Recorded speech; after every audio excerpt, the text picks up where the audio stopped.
Halo teman-teman semua, salam sejahtera untuk kita semua. Pada video kali ini saya ingin mempresentasikan makalah dasar manajemen. Pada kesempatan pertama saya ingin memperkenalkan diri. Nama lengkap saya Katarina Hermelinda Mita, kelas 2020D, NPM 203020991, Prodi Sosial Ekonomi Pertanian. Saya seorang mahasiswa Universitas Katolik Indonesia Santo Paulus Ruten. Untuk mempersingkat waktu, saya langsung saja mempresentasikan makalah tentang konsep organisasi dan konsep manajemen. Pengertian konsep organisasi dan konsep manajemen. Yang pertama, pengertian organisasi. Secara konseptual, ada dua batasan yang perlu dikemukakan, yakni istilah organization sebagai kata benda dan organizing atau pengorganisasian sebagai kata kerja. Keduanya menunjukkan pada rangkaian aktivitas yang harus dilakukan secara sistematis. Secara umum, organisasi adalah suatu sistem yang mempunyai struktur dan perencanaan yang dilakukan dengan penuh kesadaran. Di dalamnya, orang bekerja satu sama lain dengan suatu cara yang terkoordinasi, kooperatif, dan dorongan-dorongan guna mencapai tujuan-tujuan yang telah ditetapkan. Yang kedua, pengertian manajemen.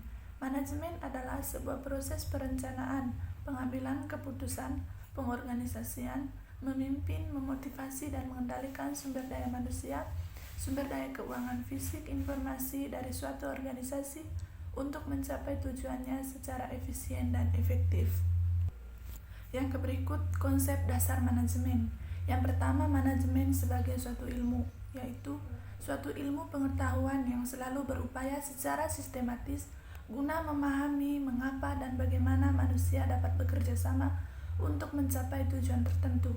Yang kedua, manajemen sebagai sebuah seni, yaitu sebuah seni yang digunakan untuk mencapai hasil yang maksimal, namun dengan menggunakan usaha yang minimal. Yang ketiga, manajemen sebagai profesi, yaitu suatu bidang pekerjaan yang dilakukan oleh seseorang yang memiliki keahlian sebagai pemimpin atau manajer pada suatu organisasi atau perusahaan tertentu.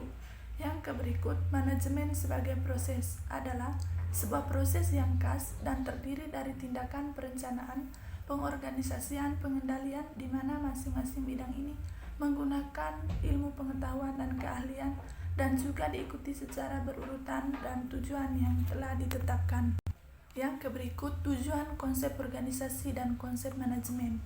Yang pertama, tujuan organisasi, yaitu yang pertama, untuk merealisasikan keinginan atau harapan dan cita-cita bersama para anggota organisasi atau kelompok.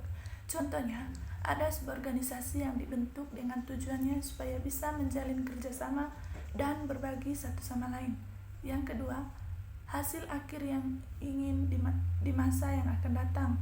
Contohnya, ada sebuah organisasi bisnis yang memiliki tujuan akhir, seperti menjadi organisasi yang besar dan terkenal, sehingga banyak yang berminat dan bergabung.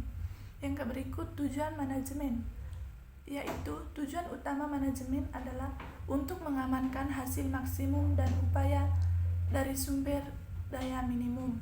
Yang kedua, menangani fungsi-fungsi organisasi agar bisa berjalan dengan efektif dan efisien.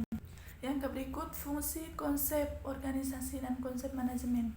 Fungsi organisasi yaitu sebagai berikut: memberikan arahan dan pemusatan kegiatan organisasi mengenai apa yang harus dilakukan dan apa yang tidak boleh dilakukan oleh organisasi, meningkatkan kemampuan atau skill individu anggota organisasi dalam mendapat sumber daya dan dukungan lingkungan sekitar atau masyarakat, memberikan pengetahuan dan pengalaman baru kepada anggota supaya berwawasan dan siap untuk terjun ke organisasi yang lebih besar. Yang berikut, fungsi manajemen. Yang pertama, fungsi perencanaan. Yang kedua, fungsi pengorganisasian. Yang ketiga, fungsi pengarahan. Yang keempat, fungsi pengawasan. Fungsi perencanaan adalah bagaimana perusahaan menetapkan tujuan yang diinginkan dan kemudian menyusun rencana strategi dan bagaimana cara untuk mencapai tujuan tersebut. Fungsi pengorganisasian adalah pengaturan sumber daya manusia dan sumber daya fisik yang dimiliki agar bisa menjalankan rencana-rencana yang sudah diputuskan untuk mencapai suatu keinginan. Yang berikut, Fungsi pengarahan adalah upaya untuk menciptakan suasana kerja yang dinamis, sehat agar kinerjanya lebih efektif dan efisien. Fungsi pengawasan adalah upaya untuk menilai suatu kinerja yang berpatokan kepada standar yang telah dibuat, juga melakukan perbaikan apabila memang dibutuhkan. Dari materi makalah yang saya bahas, saya menarik kesimpulan bahwa dari materi yang dibahas dalam makalah ini dapat diketahui bahwa organisasi itu tidak dapat dipisahkan dari kehidupan manusia. Bahkan sejak lahir manusia sudah berada dalam lingkungan organisasi, karena manusia tidak dapat hidup tanpa orang lain. Selain itu, organisasi tidak dapat dipisahkan dari manajemen, karena proses manajemen tidak bisa berjalan tanpa adanya organisasi. Lalu, dari materi yang telah saya bahas ini, saya ingin memberikan saran bahwa ilmu manajemen adalah ilmu yang sangat berguna dan dibutuhkan dalam kehidupan.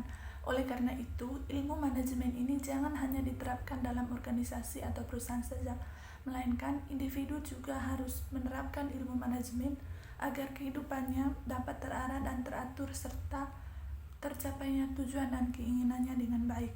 Nah, teman-teman sudah mendengarkan materi yang saya presentasikan.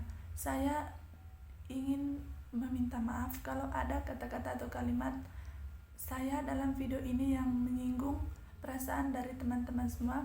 Dari hati yang paling dalam saya minta maaf. Kemudian akhir dari video ini saya ingin mengucapkan limpah terima kasih.